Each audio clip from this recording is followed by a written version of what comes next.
Last week பார்த்தீங்கன்னா, வினோத் ஃபுல்லா பாருக்கு தான் சப்போர்ட் பண்ணிட்டு இருந்தாங்க.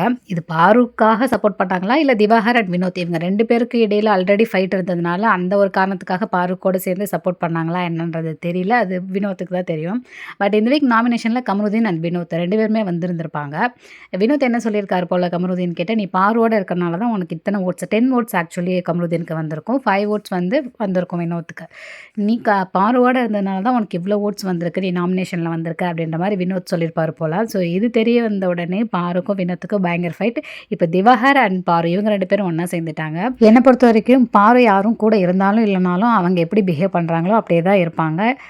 ஆள் இருக்கிறதுனால தான் ரொம்ப ஆடுறாங்க அப்படின்னு சொல்ல முடியாது. அட் த சேம் டைம் வினோத்துக்குமே பார்த்தீங்கன்னா, அவர் திவாகர் கிட்ட நடந்துக்கிறத வச்சு தான் அவருக்கு கொஞ்சம் பேர் வோட்ஸ் பண்ணியிருப்பாங்க.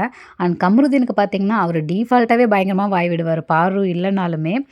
ஸோ இவங்க 3 பேருக்குமே வோட்ஸ் வந்ததுக்கு வேற வேற காரணங்கள் இருக்கு. இவங்க 3 பேரும் சேர்ந்திருந்தாலும் சரி, சேரலனாலும் சரி, இவங்க நாமினேஷன்ல கண்டிப்பா வந்திருப்பாங்க அப்படின்னு தான் எனக்கு தோணுது. நீங்க என்ன நினைக்கிறீங்க அப்படின்றத மறக்காம கமெண்ட்ல சொல்லுங்க.